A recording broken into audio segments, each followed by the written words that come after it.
Sebelum ceritanya dimulai, silakan tulis di kolom komentar dari daerah mana saja teman-teman yang menonton cerita ini.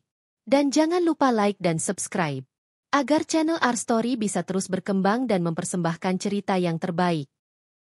Suami dan mertua gugat cerai setelah berhasil merubah sertifikat kekayaan atas namanya. Mereka tidak tahu sudah masuk dalam jebakanku. Langit sore berwarna keemasan saat Maya melangkah pelan menyusuri halaman belakang rumahnya. Suara dedaunan bambu bergesekan pelan tertiup angin lembut yang turun dari perbukitan. Langkah kakinya pelan, seperti hati-hati agar tidak menginjak bayangannya sendiri. Di tangannya ada nampan kecil berisi 2 cangkir teh melati yang masih hangat. Di atas bangku kayu panjang, seorang wanita parubaya sedang duduk sambil membaca buku. Rambutnya sudah mulai memutih, tapi wajahnya tetap terlihat teduh. "Bu, ini tehnya," ujar Maya sambil tersenyum lembut. Ibunya menoleh, mengangkat kepala dari buku, dan menerima cangkir teh itu dengan senyum yang tak pernah gagal menenangkan Maya. "Kamu dari mana tadi?" tanya ibunya lembut. "Baru pulang dari toko bunga, Bu.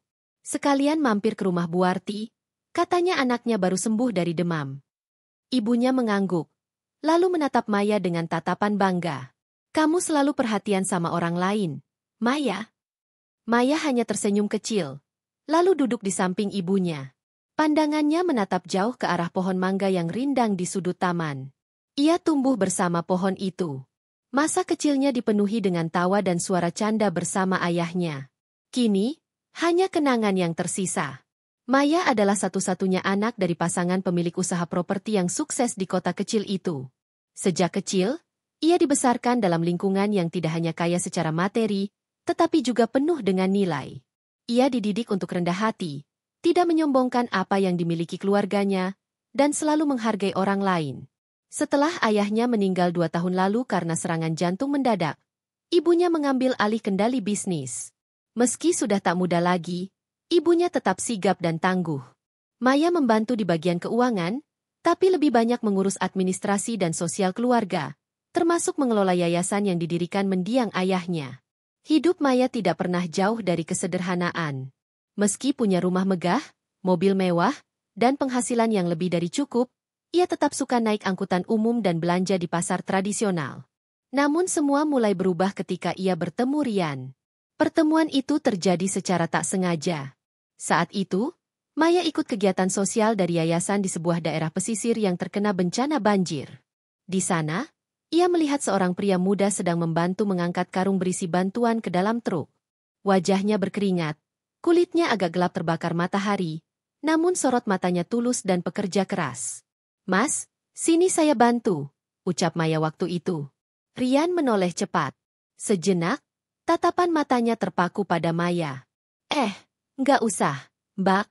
Berat ini," katanya sambil tertawa kecil. Maya ikut tertawa. "Saya juga nggak lemah-lemah amat, Mas." Mereka akhirnya bekerja bersama selama 2 hari di lokasi bantuan. Rian ternyata adalah salah satu relawan dari luar kota. Ia bukan pegawai tetap, hanya sering ikut kegiatan sosial karena katanya ingin merasa hidupnya berguna. Selama 2 hari itu, Maya merasa ada sesuatu yang berbeda.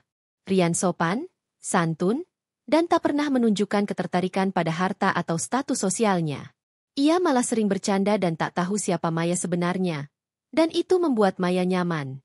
Setelah pulang dari lokasi bencana, mereka tetap berkomunikasi. Lewat pesan singkat dan panggilan telepon, hubungan mereka makin dekat. Maya menyukai gaya bicara Rian yang terbuka, jujur, dan apa adanya. Ia merasa bisa menjadi dirinya sendiri di hadapan pria itu. 6 bulan kemudian, Rian menyatakan niatnya untuk melamar Maya. Ibunya sempat kaget. "Rian itu kerja apa, Maya?" tanya ibunya dengan nada hati-hati. "Dia freelancer, Bu. Kadang ikut proyek, kadang bantu yayasan sosial. Dia memang gak mapan, tapi aku yakin sama kepribadiannya." Ibunya terdiam lama. Wajahnya tidak marah, tapi terlihat berat. "Ayahmu dulu selalu bilang, harta bisa dicari, tapi niat baik itu langka. Tapi kamu harus tahu, Maya, menikah itu bukan hanya soal cinta, tapi soal tanggung jawab." Maya mengangguk, menunduk. Ia tahu ibunya mengkhawatirkannya. Tapi rasa yang ia miliki untuk Rian terlalu dalam untuk diabaikan. Akhirnya, ibunya memberi restu. Pernikahan mereka digelar sederhana.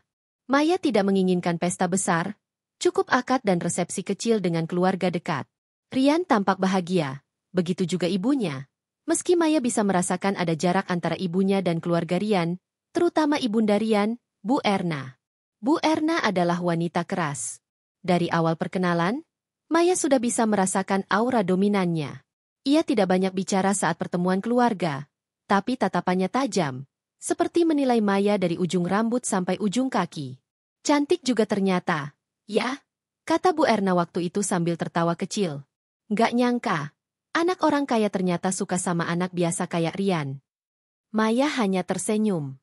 Ia sudah terbiasa menghadapi komentar semacam itu. Setelah menikah, Maya dan Rian tinggal di rumah keluarga Maya yang cukup luas. Ibunya pindah ke rumah peristirahatan di daerah dataran tinggi, memberi ruang untuk pasangan muda itu memulai hidup berdua. Awal pernikahan mereka cukup menyenangkan. Maya merasa seperti hidup dalam dongeng. Rian adalah suami yang perhatian, rajin membantu pekerjaan rumah, dan selalu menghibur Maya jika lelah setelah bekerja. Namun, tak lama setelah pernikahan, Bu Erna mulai sering datang. Awalnya Maya tak keberatan. Ia menyambut mertuanya dengan hangat. Disediakan kamar khusus untuknya. Bahkan Maya sering memasak makanan kesukaannya. Tapi entah kenapa, Bu Erna selalu saja punya komentar atas apapun yang Maya lakukan. Masakan kamu terlalu hambar. Maya, Rian gak suka yang begini, katanya suatu malam. Baju kamu terlalu sederhana, gak cocok jadi istri Rian sekarang. Kamu harus mulai tampil lebih wah. Maya hanya menelan semua itu. Ia tak ingin memperkeruh hubungan. Namun lambat laun, Maya mulai melihat perubahan pada suaminya. Rian mulai sering mengeluh tentang pekerjaan. Katanya, ia ingin mulai bisnis sendiri. Ingin buka usaha toko, atau warung kopi, atau bahkan mencoba investasi properti kecil-kecilan. Maya mendengarkan dengan sabar, bahkan semangat mendukung. Aku bantu modal, ya, ujar Maya suatu malam. Rian tersenyum lega. Tapi di sudut matanya, Maya melihat sesuatu yang berbeda. Bukan rasa syukur, melainkan semacam kemenangan kecil. Beberapa bulan setelah itu, Rian dan Bu Erna mulai sering membicarakan soal aset. Mereka mulai menyarankan Maya untuk menyesuaikan beberapa surat atas nama Rian agar bisnisnya lebih fleksibel. Maya tak langsung mengiyakan. Ia berbicara dengan ibunya, yang kini lebih sering tinggal di villa. Bu, kalau rumah dan tanah ini atas nama Rian, kira-kira ibu setuju nggak? Ibunya diam sejenak. Kenapa harus atas nama dia? Maya, ini warisan keluarga kita. Tapi dia mau kembangkan usaha, Bu. Katanya supaya lebih mudah urus izin dan lain-lain. Ibunya menatap Maya dalam-dalam. Lalu mengangguk pelan. Kalau kamu sudah yakin, ibu nggak akan halangi. Tapi jangan lupakan siapa dirimu, Maya. Jangan menyerahkan semuanya tanpa pegangan. Karena cinta yang tidak dilindungi logika bisa jadi jalan menuju penyesalan. Maya mengangguk, walau hatinya ragu. Namun karena cintanya pada Rian, ia tetap melangkah. Sebelum melakukan perubahan apapun, Maya diam-diam menyalin dokumen, menyimpan salinan sah di tempat yang hanya ia dan notaris keluarga tahu. Ia tak ingin terlihat curiga, tapi juga tak ingin menjadi wanita bodoh. Rian mulai meminta surat tanah untuk dipindah nama. Maya menyetujui, tapi dengan proses yang legal dan tercatat, meski diam-diam ia mencantumkan klausul yang hanya bisa dibuka bila rumah tangga mereka dalam kondisi harmonis, sesuatu yang disarankan oleh notaris atas nama kehati-hatian. Sejak saat itu, semua mulai berubah lebih cepat. Tapi Maya masih menahan semuanya. Ia masih percaya, semuanya akan kembali seperti dulu. Namun keyakinan itu perlahan mulai pudar. Dan ia tahu, di balik cinta, kadang tersembunyi niat yang lebih gelap. Angin malam bertiup perlahan menyusup ke balik tirai kamar Maya dan Rian. Di dalam ruangan luas berdekorasi minimalis itu, Maya tengah duduk di depan meja rias, menyisir rambut panjangnya yang terurai. Sesekali ia menatap pantulan wajahnya di cermin. Mata beningnya terlihat letih, namun tetap menyimpan keteguhan. Di atas ranjang, Rian membaringkan tubuhnya dengan ponsel di tangan. Jari-jarinya sibuk menggulir layar, Matanya tidak lepas dari notifikasi yang terus masuk. Maya sesekali mencuri pandang ke arahnya, namun tidak mengatakan apa-apa. Ia sudah terbiasa. Belakangan ini, malam mereka hanya diisi dengan keheningan seperti ini. Besok aku ketemu orang Bang. Maya, ujar Rian tiba-tiba, tanpa menoleh. Maya berhenti menyisir rambutnya. Urusan pembiayaan usaha, ya? Rian mengangguk pelan. Aku pikir, kalau ada rumah atas namaku, akan lebih mudah dapat pinjaman. Mereka minta jaminan yang jelas. Maya menghela napas pendek. Kita kan baru ubah sertifikat tanah belakang atas nama kamu, Mas? Iya, tapi katanya nilai tanah itu kurang. Bank lebih prefer rumah utama. Jawab Rian sambil duduk dan menatap Maya. Kamu nggak percaya aku, ya? Maya menoleh perlahan. Bukan begitu, Mas. Aku cuma takut nanti kamu terbebani cicilan. Kalau bisnis belum stabil, malah bisa makin berat. Rian terdiam. Lalu ia bangkit, berjalan ke arah jendela, menatap keluar seperti sedang menenangkan diri. Mas tahu kamu sayang aku, Maya. Tapi kamu harus tunjukkan juga kamu percaya. Aku capek dibilang laki-laki numpang hidup. Ucapan itu menghantam Maya seperti palu. Ia menunduk, menahan dadanya yang tiba-tiba terasa sesak. Sejak kapan cinta harus dibuktikan dengan harta? Keesokan harinya, Maya bangun lebih pagi. Ia menyiapkan sarapan lengkap untuk Rian. Seperti biasa. Nasi goreng, telur mata sapi, tumis sayur, dan teh panas. Namun, saat ia membawanya ke meja makan, Rian sudah pergi. Hanya secari kertas kecil yang tertinggal di atas meja. Maaf, aku buru-buru. Ketemu orang penting. Doakan aku lancar. Tangannya gemetar saat membaca tulisan tangan Rian yang tergesa itu. Ia menggenggam kertas itu erat, lalu meletakkannya di dalam laci. Hari-hari setelah itu berjalan dengan pola yang sama. Rian semakin sibuk. Kadang pulang larut malam, kadang menginap di luar kota dengan alasan survei lokasi usaha. Maya mencoba percaya. Ia menghabiskan waktunya di kantor yayasan, bertemu anak-anak yatim, mengurus distribusi beasiswa, dan membantu tim pengelola panti jompo yang rutin dikunjungi yayasan milik almarhum ayahnya. Di tempat-tempat itu, Maya merasa damai. Tapi setiap kali kembali ke rumah, rasa sepi dan curiga perlahan mulai menggerogoti batinnya. Suatu malam, saat Maya sedang membaca laporan keuangan yayasan di ruang kerja, suara bel pintu utama terdengar. Maya bergegas menuju pintu dan membuka. Di depannya berdiri Bu Erna, Ibunda Rian, dengan koper besar dan wajah masam. Assalamualaikum. Sapa Maya sopan. Waalaikumsalam. Rian gak kasih kabar ke kamu, ya? Aku nginep di sini seminggu. Jawab Bu Erna tanpa senyum. Maya tersenyum tipis dan mempersilakan mertuanya masuk. Ia membantu mendorong koper besar itu, lalu menunjukkan kamar tamu di lantai 2. Mulai malam itu, suasana rumah berubah drastis.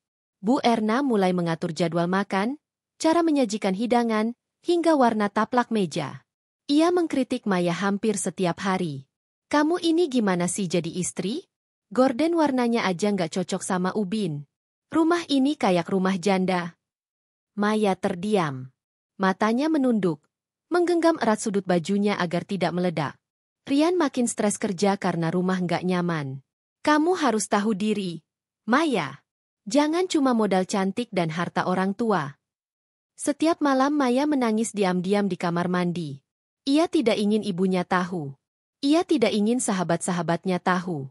Ia ingin mempertahankan rumah tangganya. Tapi luka-luka kecil itu makin lama makin dalam. Beberapa minggu kemudian, Rian membawa berkas baru. Ini akta pendirian usaha. Aku butuh kamu tanda tangan, Maya. Biar cepat beres. Maya memeriksa berkas itu. Di sana tertulis bahwa Maya sebagai salah satu pemegang saham mayoritas, tapi ia tidak punya hak kontrol atau keputusan. Semuanya dikelola oleh Rian dan salah satu temannya. Mas, kenapa aku nggak bisa ikut mengelola? Karena kamu nggak ngerti bisnis. Maya, kamu kan orang yayasan. Ini dunia yang beda. Udah, percaya aja. Maya menggigit bibirnya. Ia membaca berulang kali, lalu tersenyum samar. Oke, aku akan tanda tangani. Tapi boleh aku konsultasi dulu sama notaris keluarga? Rian mendadak naik nada. Lagi-lagi kamu nggak percaya aku. Selalu minta notaris lah, minta ibu lah. Aku ini suami kamu, Maya. Maya menahan napas. Lalu dengan lembut menjawab, kalau kamu nggak menyembunyikan apa-apa, kenapa takut aku konsultasi? Rian terdiam. Wajahnya memerah. Ia melempar berkas ke meja dan keluar dari ruangan tanpa sepatah kata pun. Hari-hari berlalu dengan sunyi yang memekakan. Maya merasa seperti orang asing di rumahnya sendiri. Setiap langkah yang ia ambil diawasi, setiap kata yang ia ucapkan dipelintir, dan setiap senyum yang ia berikan dibalas dengan ejekan. Namun dalam diam, Maya mulai menyiapkan langkahnya. Ia mulai merekam percakapan penting. Ia menyimpan salinan dokumen-dokumen yang mencurigakan. Ia mencatat nama-nama yang sering disebut Rian dalam percakapan teleponnya. Ia mulai menyusun folder khusus di laptopnya, yang hanya bisa dibuka dengan sidik jarinya sendiri. Suatu siang, saat Maya sedang di dapur, Bu Erna masuk dengan nada tinggi.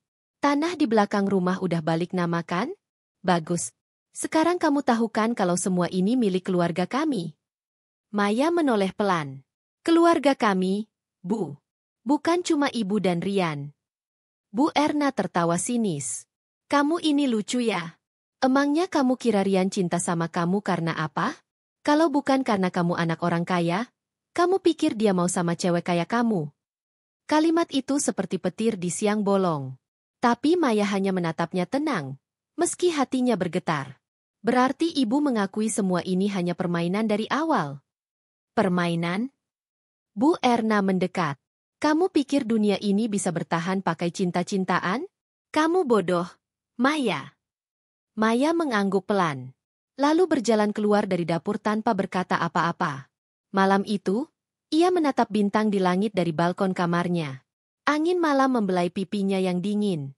Di dalam hatinya, ada bara yang mulai menyala. Ia tahu, saatnya belum tiba. Tapi saat waktunya datang, semuanya akan ia balikan. Satu persatu. Dan malam itu, untuk pertama kalinya, Maya tidak lagi menangis. Hari itu hujan turun pelan sejak pagi. Butiran air memukul jendela kaca ruang kerja Maya, menciptakan irama yang samar namun menusuk. Di luar, langit mendung dan udara terasa lembab, persis seperti suasana di dalam rumah. Maya duduk sendiri di ruang kerja sambil menatap layar laptopnya. Dokumen-dokumen bisnis yang diajukan Rian beberapa minggu lalu kembali dibuka. Ia membacanya perlahan, memeriksa satu persatu halaman yang mencurigakan. Setiap kali membaca kembali bagian, perjanjian kesepakatan investasi, dan pembagian aset pasca kontribusi modal, dadanya berdegup lebih keras.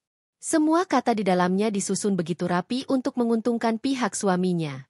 Nama Maya hanya dijadikan pelengkap legalitas. Di luar ruangan, terdengar suara langkah kaki tergesa-gesa. Tak lama, pintu diketuk cepat tanpa menunggu jawaban lalu terbuka begitu saja. Aku mau pakai mobil. Kunci di mana? Suara Rian terdengar datar, tanpa sapaan pagi atau basa-basi. Maya menoleh, berdiri dan menyerahkan kunci mobil dari laci meja. Mas mau kemana? Tanyanya perlahan. Rian menatap singkat. Urusan penting.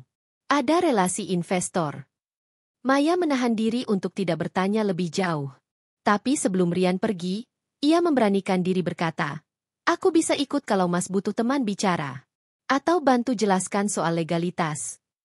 Rian langsung tertawa pelan, cemoohan tersirat jelas. Maya, ini urusan orang-orang yang ngerti dunia usaha. Kamu itu cocoknya di dapur atau urus panti. Jangan ikut campur hal yang gak kamu kuasai. Setelah mengatakan itu, ia keluar begitu saja. Suara mesin mobil terdengar menghilang perlahan, meninggalkan rumah yang kembali sunyi. Maya kembali duduk. Matanya basah, tapi tak sampai menetes. Di dalam dirinya, rasa cinta mulai terkikis oleh penghinaan yang halus namun menyakitkan. Hari demi hari berjalan makin berat. Rian semakin jarang pulang. Bahkan saat di rumah, ia sibuk dengan ponsel, berbicara dengan nada-nada bisnis yang asing bagi Maya. Ia kerap menghindar dari percakapan yang melibatkan rumah tangga, atau hal-hal kecil seperti makan bersama, bicara soal masa depan, bahkan soal keinginan Maya untuk memiliki anak. Bu Erna yang tinggal di rumah seolah mendapat ruang lebih besar untuk mengatur semuanya. Dari tata letak perabotan, siapa yang boleh masuk rumah, sampai apa yang harus dimasak. Ia perlahan mengambil alih peran Maya sebagai istri, setidaknya secara kasat mata. Rumah ini sekarang milik keluarga kami. Jadi wajar dong kalau aku bantu ngatur, katanya suatu malam di ruang makan. Maya hanya tersenyum tipis, menunduk sambil menyuap nasi yang mulai terasa hambar. Ia tahu, tak ada gunanya membantah sekarang. Namun dalam diam, Maya menyusun satu persatu potongan kebohongan itu. Ia mengarsip semua percakapan, menyimpan duplikat digital perjanjian-perjanjian yang pernah ia tanda tangani. Ia mulai rajin mencatat jadwal dan pola kebiasaan Rian. Setiap keluar rumah, setiap panggilan dari wanita yang sama, setiap transaksi mencurigakan, semua disimpan dalam satu folder. Sampai pada suatu malam, Maya memergoki sesuatu yang membuat darahnya berdesir dingin. Saat Rian tertidur di sofa ruang keluarga, ponselnya tertinggal terbuka. Sebuah pesan dari nomor bernama Niken Proyek Cafe muncul di layar. Sayang, aku rindu. Kapan kamu ke apartemen lagi? Jangan bawa istrimu yang sombong itu. Tangan Maya gemetar. Ia buru-buru memotret layar itu. Nafasnya pendek. Rasanya seperti tenggelam dalam kolam air es. Ia tahu, dunia tempatnya berpijak mulai runtuh. Namun ia tidak meluap marah. Ia tidak membangunkan Rian malam itu. Tidak juga menanyakan pesan itu esok harinya. Sebab ia tahu, bukan emosi yang harus ia utamakan, melainkan strategi. Pagi-pagi, ia bangun lebih awal dan membuat sarapan lengkap seperti biasa. Ia menyapa Rian dengan senyum seperti tak terjadi apa-apa. Bahkan saat Rian berkata akan keluar kota selama 2 hari untuk urusan bisnis, Maya hanya mengangguk dan mendoakan perjalanan lancar. Namun saat Rian pergi, Maya menghubungi seseorang. Suara di seberang adalah suara yang jarang ia kontak. Pak Dani, mantan kepala keamanan perusahaan ayahnya yang sekarang bekerja sebagai investigator swasta. Saya butuh bantuan, Pak Dani. Saya ingin tahu semua pergerakan suami saya selama sebulan ini. Pak Dani tidak bertanya lebih banyak. Ia hanya menjawab dengan tegas. Siap, Mbak Maya. Saya dan tim akan mulai lacak dari hari ini.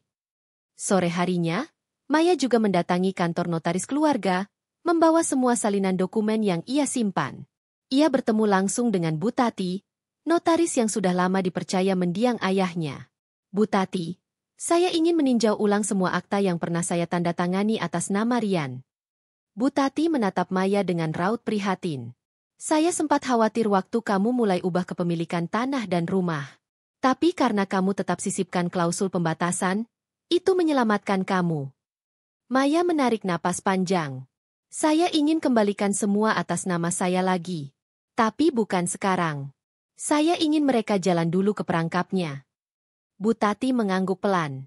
Kalau begitu, saya akan siapkan amandemen legalnya. Kita tunggu momen tepat. Malam itu, Maya duduk di ruang keluarga seorang diri. Rumah yang dulu terasa hangat kini dingin. Tapi bukan lagi karena kehilangan atau kesedihan, melainkan karena ia sudah sadar, ini bukan sekadar rumah tangga, ini pertarungan antara ketulusan dan kerakusan. Di tangannya, ponsel bergetar pelan. Pesan masuk dari Pak Dani. Mbak Maya, ini awal. Lokasi suami Mbak selama 2 malam terakhir di apartemen Niken. Kami punya rekaman masuk lobi dan bukti transaksi. Maya mengetik balasan cepat. Teruskan pengawasan. Laporkan setiap pergerakan. Terima kasih, Pak Dani. Ia lalu bangkit pelan. Menyusuri lorong rumah menuju kamarnya. Di setiap langkahnya, ia tahu, apa yang telah mereka lakukan padanya akan mereka bayar mahal suatu hari nanti. Dan hari itu semakin dekat. Matahari baru saja terbit ketika Maya sudah duduk di meja makan, lengkap dengan laptop, tumpukan berkas, dan secangkir kopi hitam yang tak tersentuh. Pandangannya menatap kosong ke arah layar. Namun pikirannya sibuk menyusun potongan-potongan kenyataan yang kian hari makin terbuka lebar. Rian masih belum pulang sejak pamit keluar kota 3 hari lalu. Namun Maya tahu dari laporan Pak Dani, ia tidak pergi kemanapun kecuali ke apartemen yang disewa perempuan bernama Niken. Setiap detail dituliskan dalam laporan. Waktu datang, waktu keluar, siapa yang datang bersamaan, dan transaksi yang mereka lakukan. Semakin dibaca, Semakin nyeri di dada. Tapi Maya tak membiarkan perasaannya memimpin. Kali ini, ia ingin semuanya jatuh secara utuh, bukan hanya setengah-setengah. Siang itu, Maya menerima pesan dari Bu Erna. Singkat dan tanpa salam. Besok panggil notaris ke rumah. Kita ubah sertifikat rumah utama juga sekalian. Rian setuju. Tanpa sadar Maya mengepalkan tangan. Sudah jelas kini bahwa semua ini bukan karena cinta, bukan karena keluarga. Mereka memang sejak awal mengincar harta. Perlahan, satu persatu aset warisan mendiang ayahnya sedang mereka rampas, dibungkus dengan dalih kepercayaan dan suami istri. Ia tak langsung membalas. Tapi sore harinya, Maya memanggil seseorang ke rumah. Seorang notaris muda, kenalan baru yang tidak dikenal Bu Erna atau Rian. Mereka duduk di ruang kerja dengan pintu tertutup rapat. Pak Arman, saya minta tolong siapkan surat kuasa balik nama dan pembatalan segala peralihan properti yang sudah terjadi dari saya ke atas nama Rian. Tapi jangan disampaikan sekarang. Saya akan beri tanda kapan harus digunakan. Notaris itu mengangguk, tampak memahami arah dari rencana yang sedang disusun Maya. Saya juga ingin minta tolong, buat akta baru atas semua aset yang belum mereka sentuh. Segera. Nama saya sendiri, dan pengamanan double layer melalui trust fund ibu saya. Baik, Bu Maya.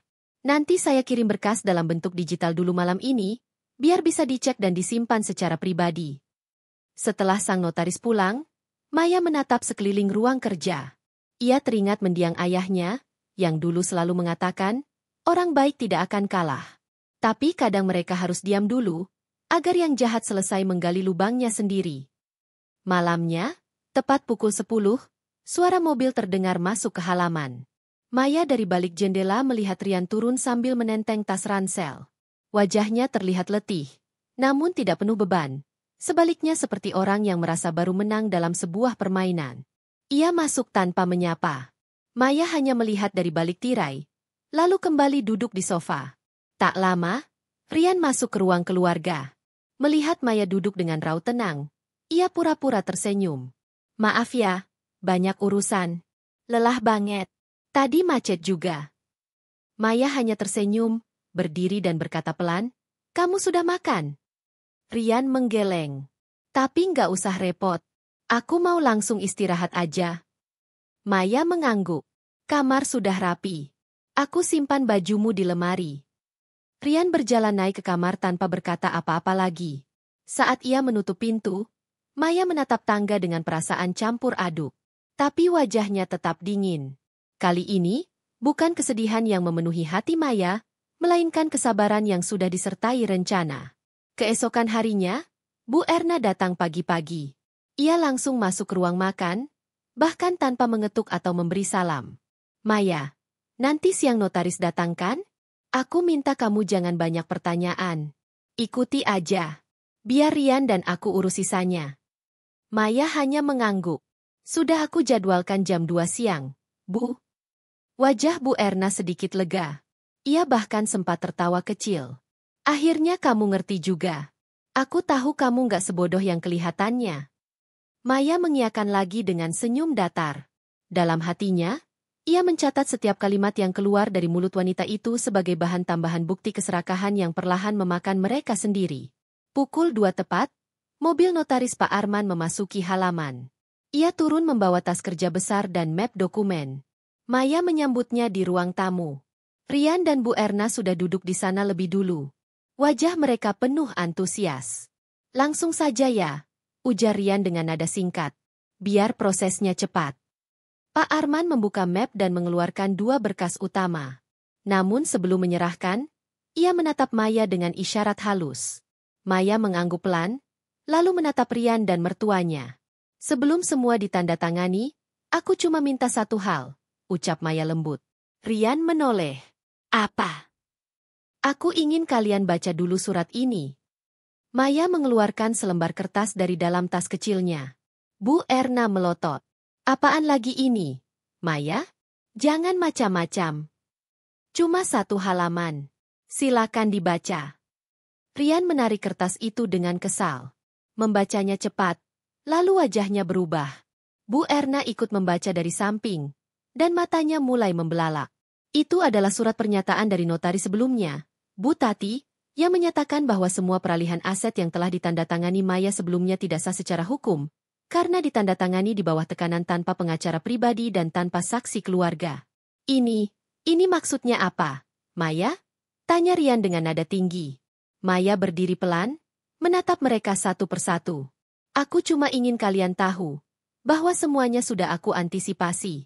Rumah ini, tanah belakang, bahkan toko yang kalian ubah namanya, semuanya tetap atas nama aku. Surat ini hanya permulaan. Bu Erna berdiri. Kamu menipu kami? Tidak, Bu. Saya hanya menjaga apa yang memang menjadi hak saya. Kalian yang terlalu serakah. Aku cuma diam, bukan karena bodoh, tapi karena aku ingin lihat sejauh mana kalian bisa tenggelam dalam niat buruk kalian. Rian mengepal tangan, wajahnya merah padam. Jadi semua ini jebakan? Tidak. Ini pelindung. Aku istri yang kamu hianati, Rian. Tapi bukan wanita yang akan kau hancurkan semudah itu. Pak Arman menutup mapnya, berdiri, dan pamit dengan sopan. Maya mengantarnya sampai ke pintu. Di dalam ruang tamu, Bu Erna duduk lemas, mulutnya komat-kamit. Rian berjalan mondar-mandir dengan tatapan liar. Maya kembali masuk, berdiri di depan mereka, lalu berkata tenang. Kalian belum tahu semua, tapi akan tahu nanti. Pelan-pelan. Dan saat kalian sadar, semua sudah terlambat. Ia lalu meninggalkan ruang tamu, masuk ke kamarnya, dan mengunci pintu. Di luar, hujan kembali turun. Langit gelap, namun bagi Maya, hari itu adalah awal dari terang yang sesungguhnya. 2 hari setelah pertemuan dengan notaris itu, rumah terasa lebih sunyi dari biasanya. Tidak ada lagi suara perintah seenaknya dari Bu Erna, tidak ada langkah kaki Rian yang biasa mondar-mandir dengan nada tinggi di telepon, tidak ada juga dentingan gelas yang biasa ia banting ke meja bila kesal. Bu Erna memilih menginap di rumah adik perempuannya. Hanya beberapa blok dari sana, dan Rian entah menginap di mana. Tapi Maya tahu. Semuanya masih di bawah pengawasan. Mata-mata legalnya yang bekerja dalam senyap merekam pergerakan mereka. Dan Maya menyambut ketenangan itu seperti seseorang yang baru saja berhasil melewati malam badai. Namun Maya tidak tinggal diam. Ia tahu, orang seperti Rian dan ibunya tidak akan diam begitu saja. Dan benar saja. Pagi itu datang sepucuk surat dengan amplop resmi, ditandatangani oleh pengacara keluarga dari pihak Rian. Isi suratnya dingin. Dengan ini kami, atas nama Bapak Rian dan Ibu Erna, mengajukan gugatan cerai terhadap Nyonya Maya disertai tuntutan pembagian harta gonogini sesuai porsi kepemilikan saat pernikahan, berdasarkan surat-surat yang telah dialihkan selama masa pernikahan. Maya tidak menunjukkan keterkejutan sedikit pun. Ia membaca ulang surat itu sambil menyesap teh melati buatan sendiri. Di halaman belakang, burung-burung pipit beterbangan riang, tak terganggu oleh intrik dunia manusia. Di satu sisi, ia lega. Mereka akhirnya menunjukkan taring secara resmi. Maya tahu, dengan begini, semua bukti yang ia simpan akan memiliki panggung. Siangnya, Maya duduk di kantor pengacara keluarganya, Ibu Sari. Wanita itu berambut pendek, berkacamata, dan memiliki cara bicara yang lugas namun hangat. Mereka menuntut balik nama sertifikat yang sudah kamu tahan, Mei. Mereka lampirkan bukti kamu pernah tanda tangan dokumen, walau belum pernah selesai balik nama di BPN, jelas Bu Sari sambil menunjuk berkas di meja. Semua dokumen itu bisa dijelaskan. Ada klausul batal otomatis jika terjadi gugatan cerai, dan aku punya bukti tekanan serta manipulasi yang mereka lakukan. Jawab Maya tenang. Bu Sari mengangguk puas. Dan kita punya lebih dari cukup bukti. Semua rekaman suara, saksi perlakuan mereka terhadapmu, dan pengalihan dana dari rekeningmu ke usaha atas nama Rian, semua akan jadi senjata. Termasuk foto-foto Rian bersama Niken di apartemen? Tanya Maya pelan. Termasuk, jawab Bu Sari mantap. Dalam kasus ini, kamu tidak hanya bisa memenangkan perceraian tanpa kehilangan aset, tapi juga bisa menuntut balik atas penipuan dan penggelapan dalam ikatan pernikahan. Maya mengangguk pelan. Ia bukan sedang berperang untuk harta, tapi untuk harga diri yang selama ini diinjak-injak. Sore itu, Maya pulang dengan langkah ringan. Namun saat ia masuk rumah, pintu sudah terbuka. Di dalam, Rian duduk di ruang tamu bersama 2 orang pria berbadan tegap. Siapa mereka? Tanya Maya datar. Rian berdiri. Pengacara dan perwakilan notaris. Kami mau ambil dokumen rumah. Kamu nggak bisa tahan semua ini lagi, Maya. Hukum di pihakku. Maya tersenyum kecil. Kamu yakin? Ia mengambil tablet digital dari meja dan menyambungkan ke layar televisi besar di ruang tamu. Silakan duduk. Aku cuma mau tunjukkan sesuatu sebelum kalian sok percaya diri. Layar menyala. Sebuah video diputar. Tampak Rian sedang tertawa bersama seorang wanita, Niken, di balkon apartemen. Gambar diambil dari jarak yang cukup dekat, jelas wajah mereka. Video berlanjut memperlihatkan mereka masuk ke lift sambil bergandengan tangan.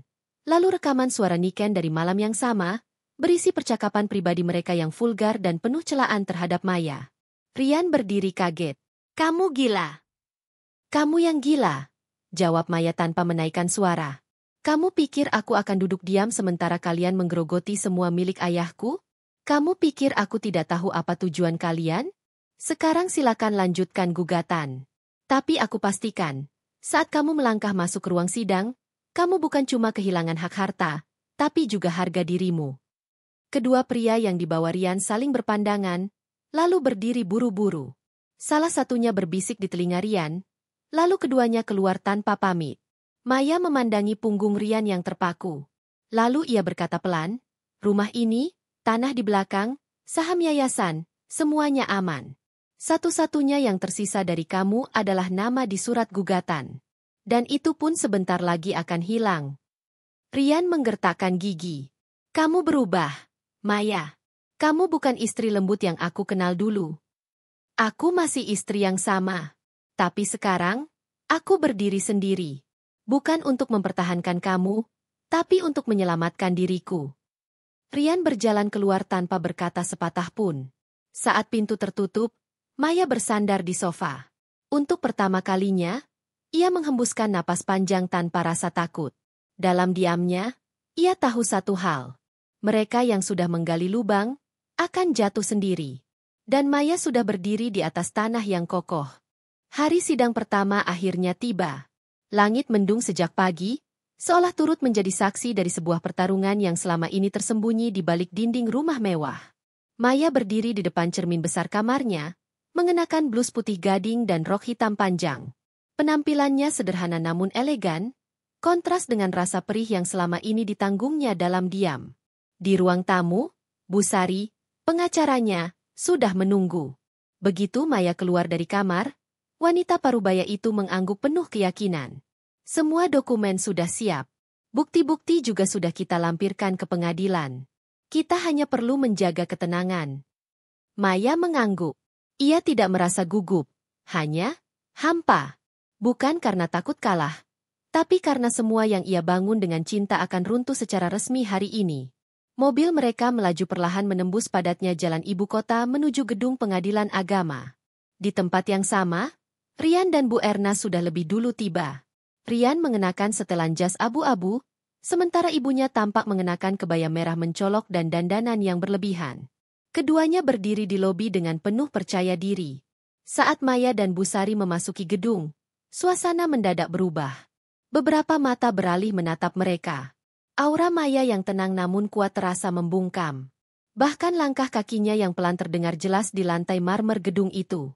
Rian melirik ke arah Maya. Ia tersenyum mengejek. Datang juga akhirnya. Maya membalas dengan pandangan kosong. Kenapa? Takut aku nggak datang? Sebelum Rian menjawab, Bu Erna mendekat dan langsung menyela. Nggak usah sok kuat. Di ruang sidang nanti semua akan tahu kamu istri yang gagal. Maya menoleh, menatap Bu Erna dari ujung kaki hingga ujung kepala.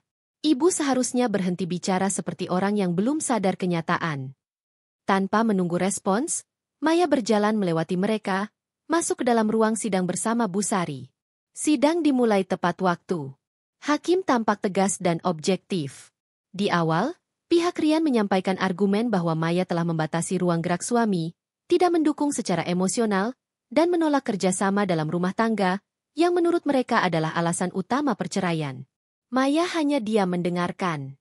Matanya menatap lurus tanpa emosi. Saat gilirannya tiba untuk bicara, ia maju dengan tenang. Yang mulia, katanya, suaranya jernih dan jelas. Saya menerima gugatan ini tanpa keberatan. Tapi saya ingin memperlihatkan siapa sebenarnya pihak yang merusak rumah tangga ini. Bu Sari menyerahkan berkas dan satu buah tablet yang sudah berisi rekaman-rekaman video, foto, dan transkrip percakapan. Di dalam sidang itu, semua terbuka. Video perselingkuhan Rian dengan Niken, transfer uang dari rekening Maya ke rekening pribadi Rian atas nama investasi fiktif, dan percakapan Bu Erna dengan seseorang tentang menguasai seluruh aset Maya setelah sertifikat diubah. Semua bukti itu diputar di depan hakim. Ruangan menjadi sunyi. Rian menunduk. Mukanya memerah. Bu Erna yang awalnya duduk dengan angkuh kini menoleh ke kiri dan kanan, mencari jalan keluar dari rasa malu yang mencekik. Hakim menggeleng pelan. Ini bukan hanya kasus perceraian. Ada indikasi penipuan dan pemalsuan dokumen. Pengadilan akan mempertimbangkan untuk melimpahkan sebagian perkara ke ranah pidana. Rian berdiri, spontan. Yang mulia, saya hanya ingin perceraian. Tidak bermaksud macam-macam. Hakim menatap tajam. Tapi fakta menunjukkan sebaliknya. Sidang hari itu ditutup dengan keputusan sementara. Harta bersama dibekukan untuk sementara, dan proses verifikasi legalitas sertifikat akan dilakukan lebih lanjut. Sementara itu, pengadilan memberikan waktu 2 minggu bagi masing-masing pihak untuk menyiapkan bukti tambahan jika ada. Maya keluar dari ruang sidang dengan kepala tegak. Wartawan yang sudah berkumpul di luar mulai mengambil gambar. Beberapa mengenal wajahnya sebagai anak dari tokoh dermawan yang pernah banyak tampil di media. Rian mengejarnya begitu Maya mencapai tangga depan. Maya, kita bisa selesaikan ini tanpa harus sekejam itu, kan? Ucap Rian pelan. Maya menoleh pelan, menatap wajah lelaki yang pernah ia cintai dengan seluruh jiwanya. Kamu yang kejam, Rian. Kamu dan ibumu bukan cuma menghancurkan kepercayaan, tapi kalian mempermainkan aku seolah aku ini boneka. Aku bukan boneka. Dan sekarang, kamu harus menanggung semuanya sendiri. Rian mencoba memegang tangan Maya, tapi Maya mundur selangkah. Jangan sentuh aku lagi. Mulai hari ini, semua aksesmu ke rumah sudah ditutup. Semua rekening sudah dibekukan. Dan setiap kata-katamu akan aku rekam, sebagai bukti untuk sidang selanjutnya. Maya berbalik dan turun perlahan ke tangga pengadilan, diiringi oleh tatapan semua orang. Bu Erna berdiri tak jauh. Wajahnya penuh amarah tapi tak bisa berkata apa-apa. Dunia yang mereka coba rampas, kini mulai runtuh di depan mata mereka sendiri. Sore itu, Maya tidak pulang ke rumah besar yang selama ini ia tempati. Ia memilih menginap di villa kecil peninggalan ibunya di kawasan sejuk pinggiran kota. Di sana, ia membuka laptop dan membaca ulang surat wasiat ayahnya. Di bagian akhir surat itu tertulis, "Jika mereka menyakitimu, lawan dengan kepala dingin. Tapi jangan lupa, kamu bukan siapa-siapa kalau kamu kehilangan hati nuranimu. Pertahankan harga dirimu, tapi jangan berubah jadi mereka." Maya memejamkan mata. Dalam keheningan senja itu, ia menangis. Bukan karena lemah, tapi karena akhirnya ia bisa melepaskan semuanya. Pelan-pelan, satu persatu, tanpa dendam, hanya dengan kebenaran. Dan permainan belum selesai. Hening menyelimuti villa kecil itu. Matahari belum sepenuhnya muncul. Namun Maya sudah terjaga. Di dalam kamar bercat krem lembut, ia duduk di depan meja rias sambil memandangi bayangan wajahnya. Ada sedikit sembab di mata, tapi tatapan itu tetap teguh. Hari ini bukan untuk air mata. Ia menarik napas panjang dan membuka laci meja. Sebuah amplop tebal yang sudah lama ia simpan dikeluarkan. Di dalamnya terdapat salinan-salinan dokumen yang selama ini belum ia buka. Semuanya tentang pembelian diam-diam yang dilakukan Rian menggunakan rekening yayasan mendiang ayahnya. Rian tak hanya menipu dalam rumah tangga. Ia juga mulai merambah ke dalam aset yayasan yang didirikan untuk amal. Dan itu, bagi Maya, adalah pelanggaran yang tak bisa dimaafkan. Sore itu, Maya mendatangi kantor kejaksaan bersama Bu Sari. Mereka menyerahkan semua bukti penyalahgunaan dana yayasan, termasuk transaksi fiktif, pengalihan dana dari rekening operasional ke rekening pribadi Rian, dan kerjasama gelap dengan Niken dalam proyek pembangunan restoran di atas tanah yayasan. Jaksa yang menerima laporan itu terlihat serius, mencatat satu demi satu sambil membolak-balik bukti-bukti. Ini bukan sekadar pelanggaran administratif. Ini bisa masuk ranah penggelapan dana publik, Apalagi ada nama yayasan di dalamnya, ujar jaksa itu. Saya serahkan semua kepada hukum. Tapi saya ingin tahu, apa yang Rian lakukan selama ini tidak akan menyakiti penerima manfaat dari yayasan itu, ujar Maya tegas. Sebelum meninggalkan ruangan, jaksa itu berkata, Bu Maya, terima kasih sudah menjaga kehormatan nama ayah Anda. Tidak banyak pewaris yayasan yang berani ambil langkah sebesar ini. Maya hanya tersenyum kecil. Dalam hatinya, ia merasa ayahnya sedang menatapnya dari kejauhan, dari tempat yang lebih tinggi, dengan bangga. Di sisi lain kota, Rian dan Bu Erna sedang sibuk dengan urusan mereka sendiri. Mereka tak menyadari bahwa langkah demi langkah, jerat sudah mulai melingkar di leher mereka. Rian merasa gugatan cerainya akan segera dimenangkan. Ia bahkan sudah mulai menjual beberapa barang mewah, yakin bahwa tak lama lagi ia akan menguasai rumah utama dan beberapa aset tanah yang dulu atas nama Maya. Setelah semua rampung, kita tinggal tendang dia dari hidup kita, ujar Bu Erna suatu malam. Kita buat dia nggak punya tempat tinggal. Kita tuntut hak, biar dia cuma dapat sisa. Rian hanya tertawa. Dia terlalu percaya diri. Dia pikir dengan diam, dia bisa menang. Padahal kita udah pegang semuanya. Tapi malam itu, ketukan di pintu membuat mereka terkejut. Seorang petugas kepolisian dan seorang jaksa datang dengan surat resmi. Maaf, Pak Rian. Kami perlu Anda ikut ke kantor untuk klarifikasi atas laporan penyalahgunaan dana Yayasan Amal, Pelita Hati. Anda terdaftar sebagai pengelola dana dan ada dugaan penggelapan dalam jumlah besar. Rian terdiam. Bu Erna berteriak. Apa ini? Ini fitnah. Namun petugas hanya menunjukkan surat resmi dari kejaksaan. Rian tak bisa mengelak. Ia harus ikut. Di kantor, ia diperiksa hampir 5 jam. Semua transaksi diperlihatkan. Rekaman panggilan dan percakapan dengan Niken diputar. Dan yang paling menyakitkan adalah ketika foto dirinya dengan stempel, bukti penggelapan, ditempel di depan layar oleh penyidik. Saat keluar dari kantor itu malam harinya, wajah Rian pucat pasi. Ia tak lagi penuh percaya diri. Ponselnya penuh dengan pesan-pesan dari rekan bisnis yang mulai menarik diri. Beberapa menyatakan pembatalan kerjasama. Beberapa bahkan menuntut uang kembali. Di rumah, Bu Erna masih menunggu dengan gelisah. Begitu Rian masuk, wanita itu langsung bertanya dengan nada tinggi, "Apa maksud semua ini, Rian? Kamu bilang semua aman." Rian menjatuhkan tubuhnya di sofa.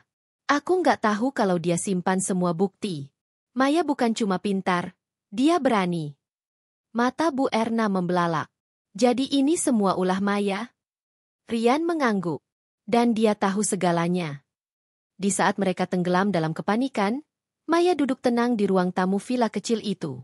Di hadapannya, ada 3 direktur yayasan yang dulu ditunjuk mendiang ayahnya. Kami sudah rapat. Mulai minggu depan, semua kepengurusan akan diambil alih kembali oleh Ibu Maya. Nama Rian resmi kami keluarkan dari struktur organisasi, ujar salah satu direktur. Maya mengangguk. Terima kasih atas kepercayaannya. Kita benahi lagi semuanya. Aku janji. Sebelum mereka pulang, Maya berkata lagi, tolong, untuk beberapa bulan ke depan, jangan beri akses siapapun dari pihak luar. Kita tutup sementara semua proyek pembangunan yang sudah sempat dicampuri Rian. Di dalam kepalanya, Maya tahu semua ini belum selesai. Masih ada sidang kedua yang harus ia hadapi. Masih ada keserakahan dari Bu Erna yang belum sepenuhnya padam. Dan masih ada luka di dalam dirinya yang belum benar-benar sembuh. Tapi untuk pertama kalinya, Maya merasa kakinya berdiri di atas tanah yang ia pilih sendiri. Ia bukan lagi perempuan yang disetir oleh cinta buta. Ia bukan lagi istri yang diam dan menunggu. Kini, ia adalah perempuan yang memilih melawan demi kehormatan, bukan dengan amarah, tapi dengan kebenaran. Di layar ponselnya, masuk sebuah pesan dari pengacara Rian. Kami ingin mediasi sebelum sidang kedua. Klien kami ingin menyelesaikan secara damai. Maya membaca pesan itu, lalu meletakkan ponselnya kembali. Ia tidak membalas. Karena ia tahu, saat orang-orang seperti mereka bicara tentang damai, itu artinya mereka sudah kalah. Maya duduk di ujung ruang mediasi yang terletak di lantai 2 gedung pengadilan agama. Ruangan itu tenang. Hanya ada suara detik jam dinding dan deru AC yang mendinginkan udara. Di hadapannya, segelas air mineral tak disentuh, dan map biru berisi dokumen yang sudah ia siapkan rapi. Pintu terbuka. Rian masuk lebih dulu, diikuti oleh pengacaranya. Wajahnya terlihat sedikit lebih kurus dari terakhir kali Maya melihatnya. Lingkar mata gelap memperlihatkan malam-malam tanpa tidur yang pasti dilalui dalam kecemasan. Tak lama kemudian, Bu Erna juga masuk. Kali ini tanpa dandanan mencolok seperti biasanya. Rambutnya diikat seadanya. Matanya menyimpan sorot yang tidak lagi tajam, melainkan panik. Mediator pengadilan duduk di tengah, membuka pertemuan dengan nada netral. Pertemuan ini untuk mencari jalan damai dari gugatan yang berjalan. Jika kedua belah pihak sepakat, maka keputusan dapat dipercepat tanpa proses panjang di pengadilan. Rian menatap Maya sekilas, lalu menatap meja. Saya ingin menyelesaikan secara baik-baik. Saya ingin damai. Maya? Katanya pelan, suaranya serak. Maya tak menjawab.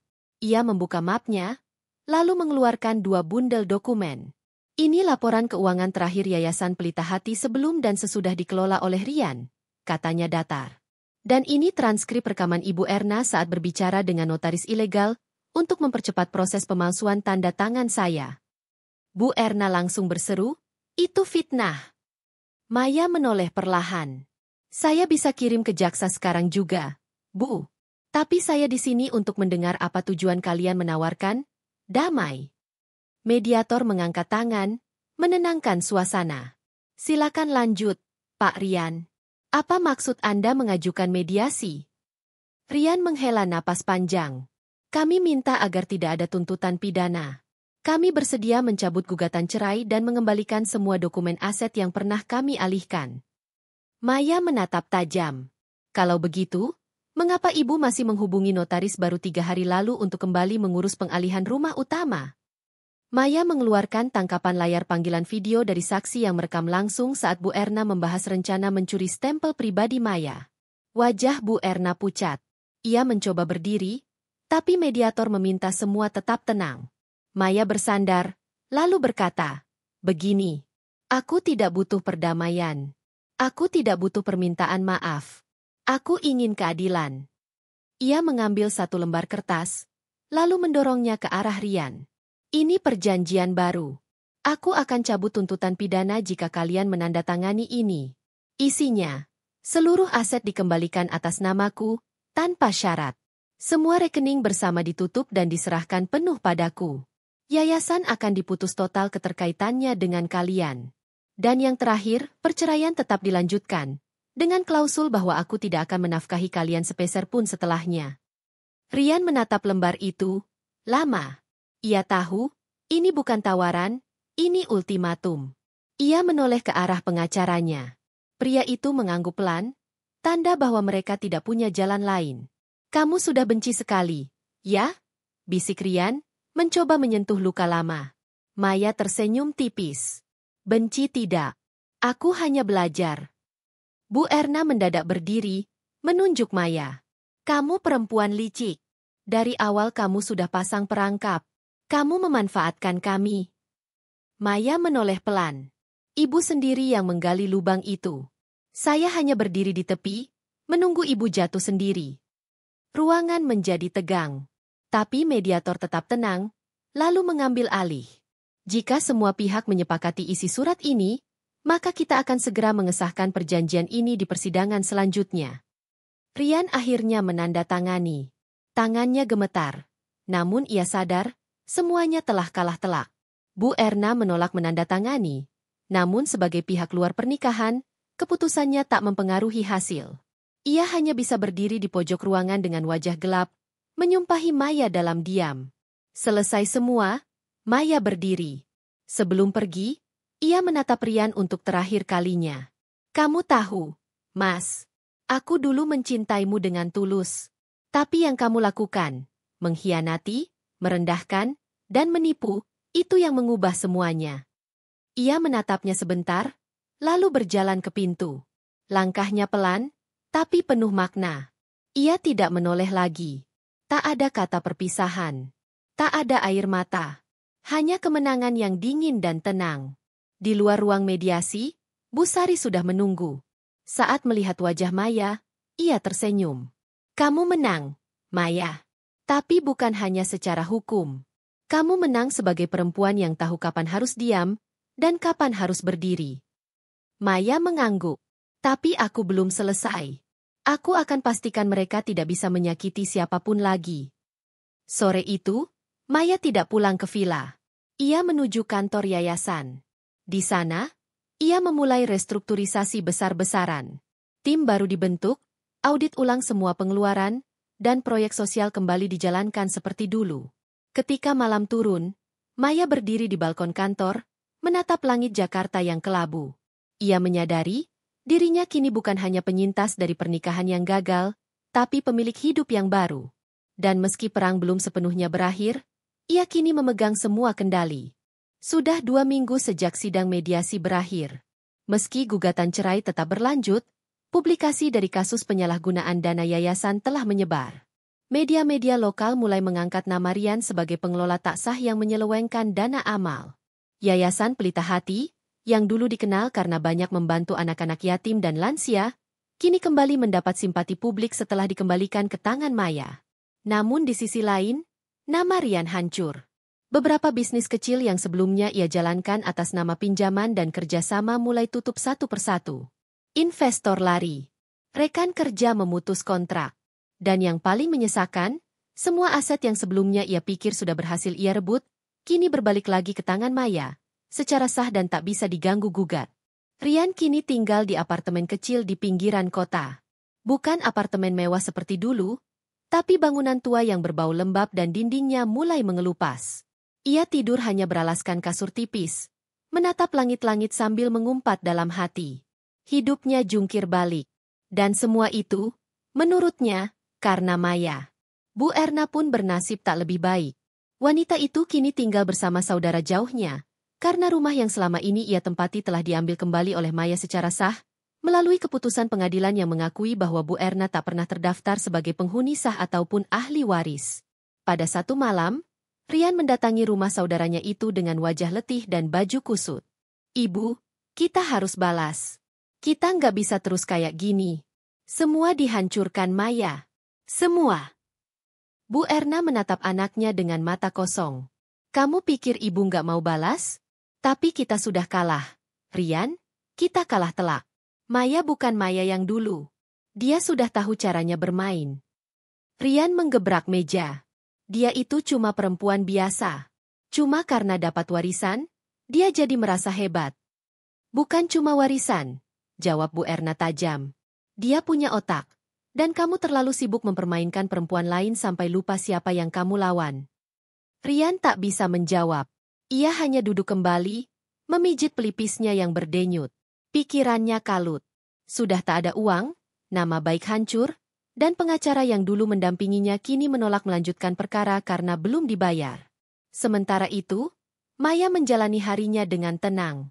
Ia memfokuskan diri pada perbaikan yayasan. Dalam setiap langkah, ia mulai membuka kembali program-program sosial yang sempat dibekukan, mengangkat staf-staf lama yang dulu disingkirkan Rian, dan memperluas kerjasama dengan institusi lain.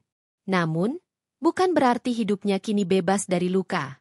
Setiap malam, ketika ia sendirian di rumah villa, ia masih sering teringat momen-momen ketika dirinya mencintai Rian dengan buta. Ketika ia rela diam saat dilecehkan secara halus oleh mertuanya. Ketika ia tetap memasakkan makan malam walau Rian pulang larut dan tak pernah menyentuhnya. Tapi luka itu kini menjadi pelindung. Ia sudah terlalu lama menjadi istri yang hanya patuh, tanpa sadar bahwa dirinya adalah perempuan yang cerdas dan mampu berdiri sendiri. Pada suatu pagi, Maya mendapat kabar dari Bu Sari. "Bu Maya, pihak pengadilan sudah tetapkan jadwal sidang cerai terakhir minggu depan. Tidak ada pembelaan dari pihak Rian. Mereka tak mengirimkan wakil hukum." Maya menutup telepon itu dengan napas panjang. Ini berarti semuanya akan segera berakhir, secara resmi. Namun yang tak ia duga, sore itu Rian muncul di depan villa. Maya sedang menyiram tanaman di halaman ketika sebuah motor tua berhenti. Rian turun, memakai helm lusuh dan pakaian yang jauh dari kesan elegan. Maya berdiri, tak berkata apa-apa. "Boleh aku bicara sebentar?" tanya Rian pelan. Seperti pria yang kehilangan semua kendali hidupnya. Maya tak langsung menjawab. Tapi akhirnya ia mengangguk, lalu menunjuk kursi di teras. Mereka duduk dalam diam. Beberapa menit berlalu tanpa sepatah kata pun. Rian menatap Maya. Aku tahu aku salah. Terlalu banyak salah.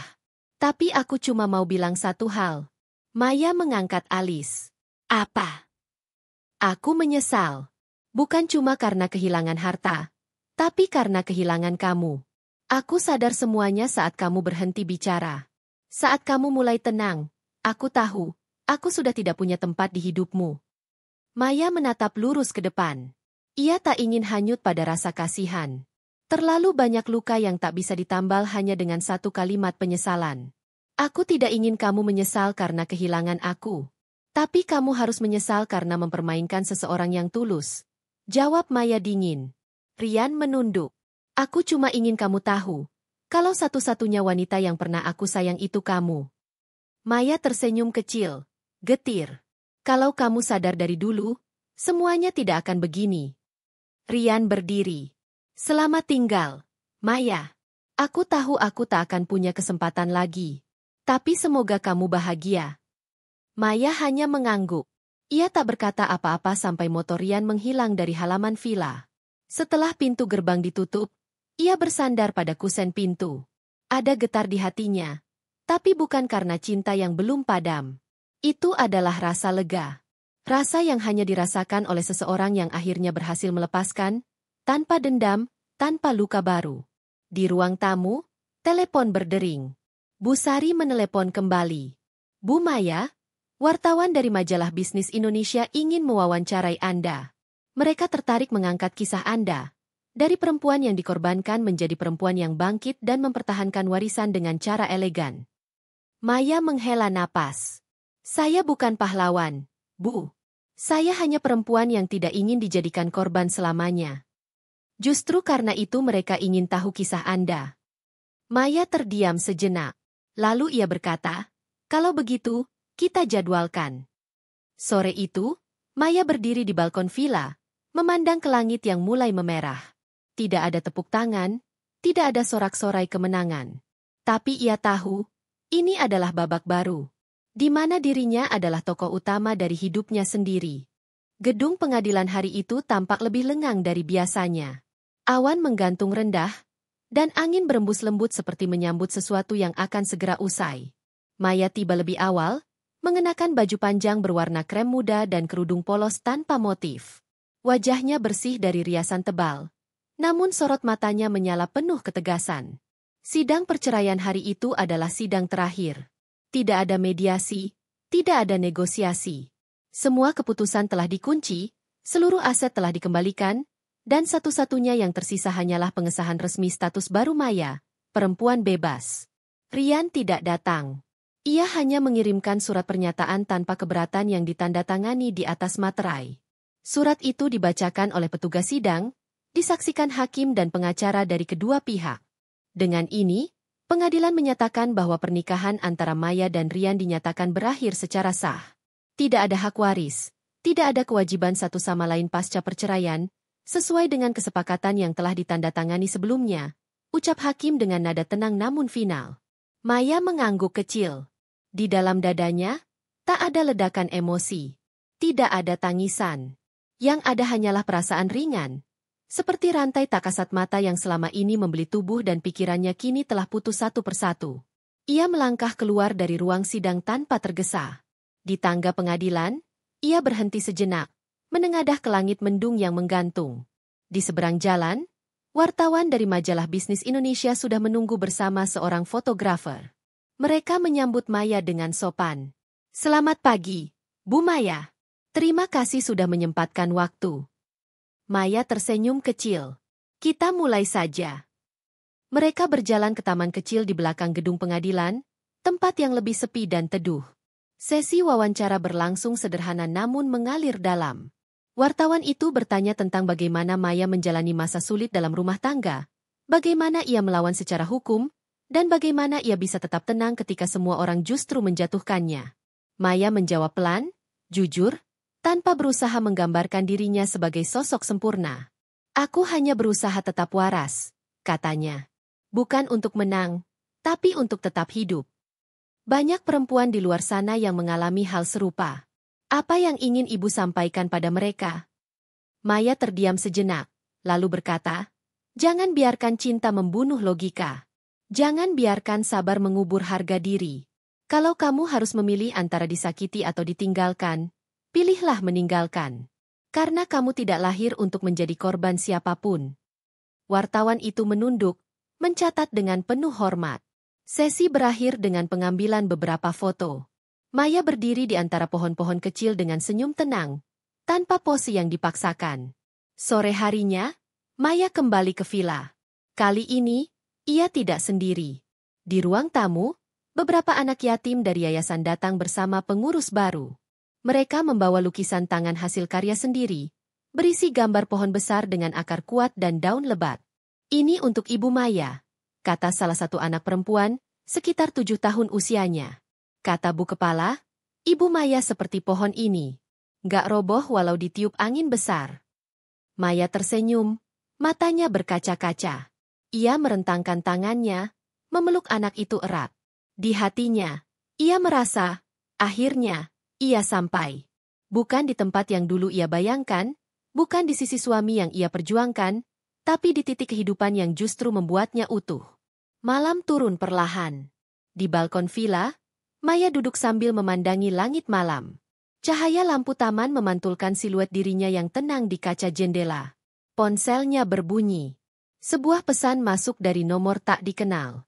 "Aku tahu aku sudah kehilangan segalanya. Tapi aku harap kamu bahagia. Maafkan aku, Rian."